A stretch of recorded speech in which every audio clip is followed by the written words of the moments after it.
valued organizers. It is an honor to stand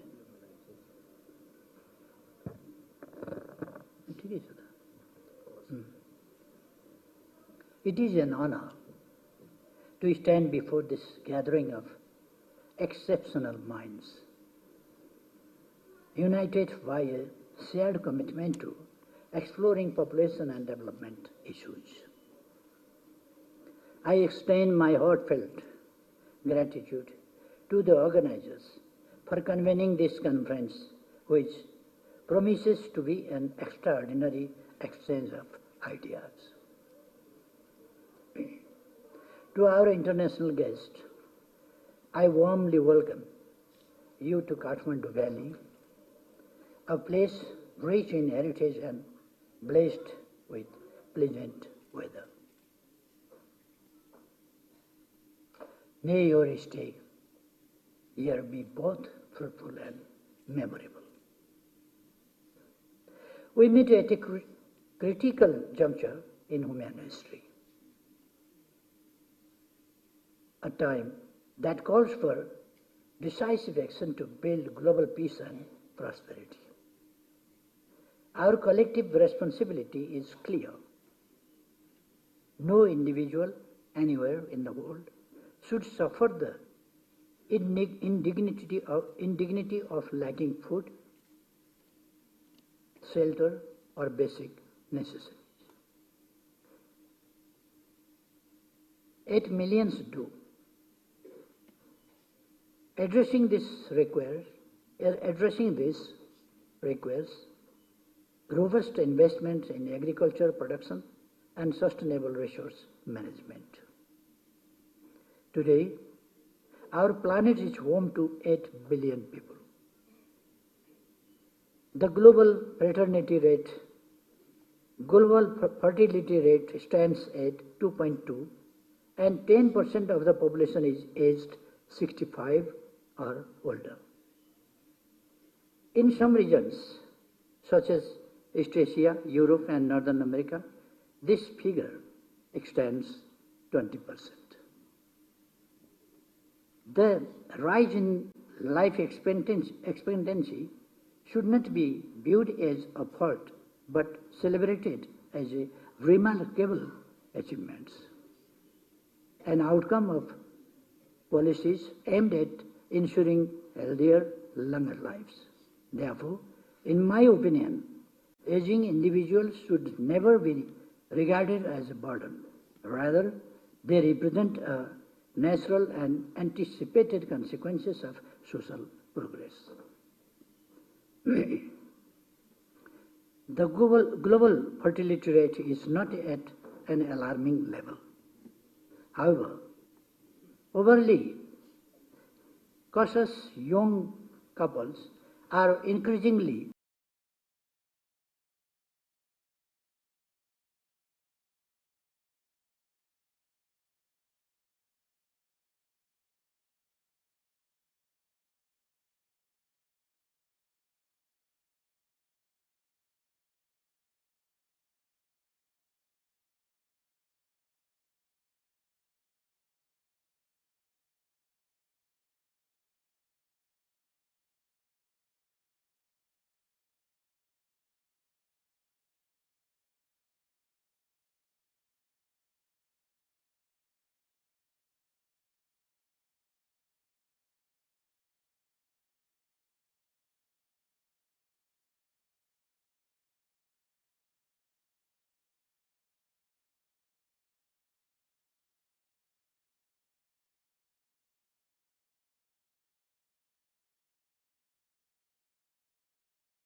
individuals to remain in their places of birth, it is essential to ensure the availability of daily necessities. Moreover, we must not overlook the intricate correlation between development and population density, as it plays a pivotal role in shaping sustainable growth. I am confident that this forum will offer valuable insights to help us address the disparities. This conference also makes a significant milestone as we approach the 30th anniversary of the International Conference on Population and Development held in 1994. The principles established at the ICPD, prioritizing human rights, focusing on people, recognizing the links between population and development, addressing gender-based violences, and ensuring access to reproductive health care are as relevant today as ever. They urge us to persist in advocating for sustainable population and development policies that uphold these enduring values.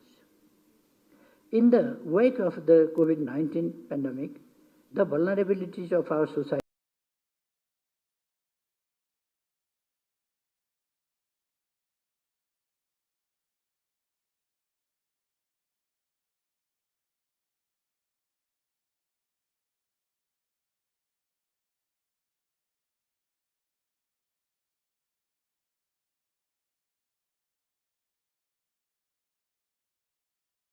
is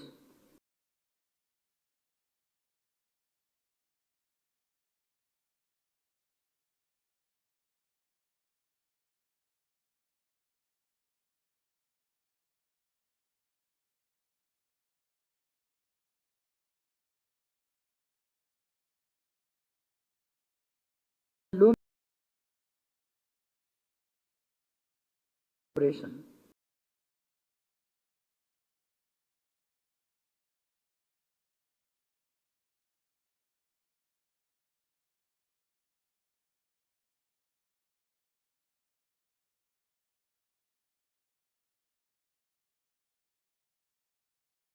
Sustainable and long-term impact. For us, achieving the Sustainable Development Goals is synonymous with realizing our national aspiration, prosperous Nepal, happy Nepali.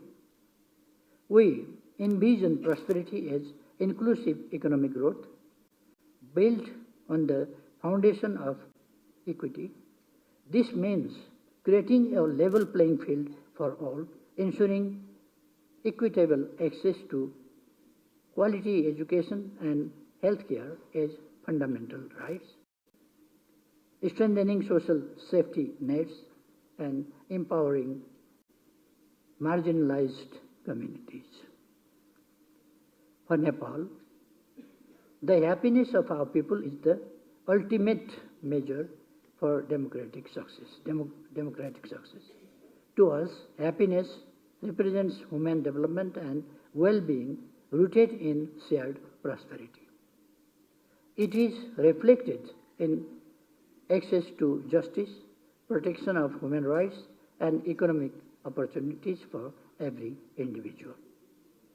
Achieving this vision demands more than dialogue. It calls for decisive action. Let us commit ourselves to translating these aspirations into tangible outcomes. Technology, innovation, and capital must serve humanity, not just profit. As we mobilize these resources, let us commit to narrowing the gap between rich and poor, creating a world where dignity, health, and hope are universal rights. Above all, our efforts must remain steadfastly focused on serving both people and the planet. Friends, Nepal, the land of Mount Everest, the birthplace of Buddha, and the sacred home of ancient wisdom, teaches us real resilience, compassion, and unity. Let these values guide our deliberations. Let us send a powerful message to the world. No one should be left behind. As the challenges before us grow, we too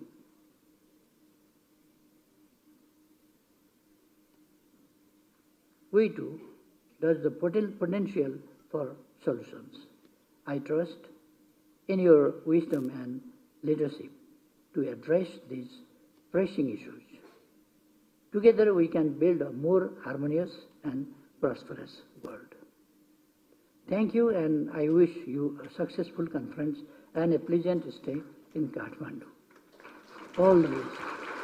Thank you.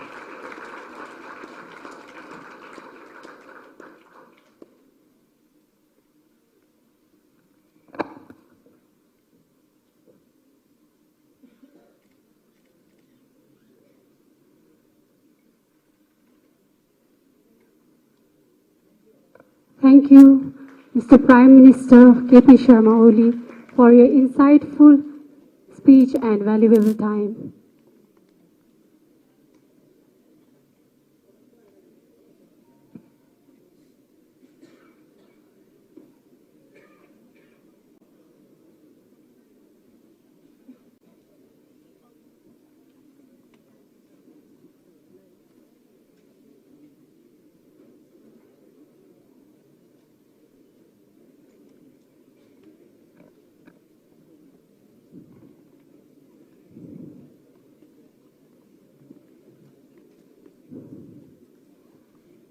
Next, our Honorable former Prime Minister of Nepal, Mr. Sher Bahadur Deva, is also under time constraint.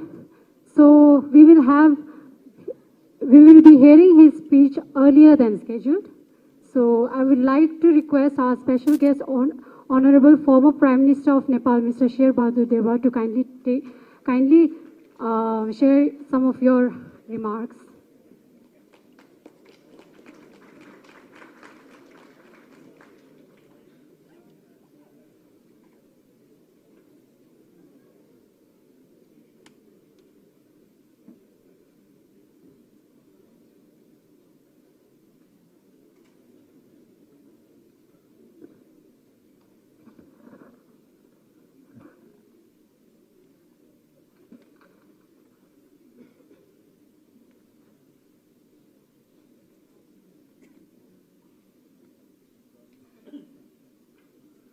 Chair of the session, Vice Chancellor of the University, President of Asian Population Association, international delegates, participants, ladies and gentlemen. I wish to start by thanking the organizer for holding this important conference in Kathmandu and for inviting me to address this august gathering. I am pleased to know that the conference is focused on population and development issues, which are vital for all of us. Asia is a home to over 60% of world population. The countries in the region vary in development stages and demographic conditions. Developed part of Asia faces a set demographic issues, while larger portion of the continent, including South Asia, which is just climbing the ladder of development, is striving to manage the different sort of demographic transition. Developing Asia, including Nepal, is a home of majority of youth populations. If managed properly, provided with opportunities, youth can become the transformational demographic assets. If we cannot manage youth and channelize their energy to productivity, innovation and entrepreneurship, pessimism will prevail, and social instability will be in the rise. Similarly, youth will migrate in search of better income, better economic opportunities. As such, Asia today is witnessing several demographic and development issues which we need jointly explore, share and document beneficial policies which will inform academicians, and this is precisely such a forum that I am happy to know that in the larger global context, the sheer imbalance is seen today when it comes to population. In certain parts of world, resources and opportunities around while population is in declining trend, whereas other parts, resources and opportunities are limited and insufficient for the growing populations. This imbalance has resulted in the atmosphere of the phenomenon of migration. In addition to managing demographic transition, therefore it is also important to manage migration properly and productivity. In the country like Nepal, even though we have met 47% of SDG goal, universal access to safe motherhood and newborn health care, as well as care for children under the age of 15 years still poses a big challenge. All this can lead to less than desired outcomes for our younger population. Social issues such as child marriage still pose a challenge to us, even though we have been able to make large strides in other areas such as nutrition and education. In addition to already existing issues, global warming and climate change poses even more threat to the future. I hope the deliberation of this conference will give us landmark directions in tackling the issue related to overall human well-being and process across many key sectors. I also wish all the international delegates a pleasant stay in Kathmandu. Thank you very much.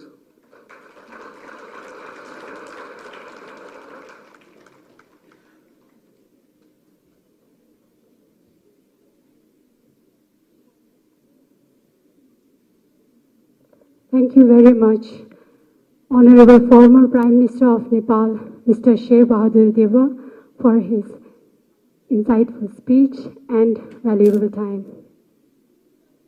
Next, we have cultural performance Number 3, Department of Dance, Padma Kanya Multiple Campus TU.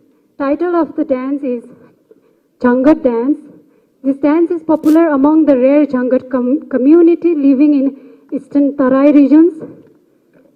This unique dance is performed to pray Lord Indra for rain to please him. I would like to request our sound system to play the song of Jhangat Dance.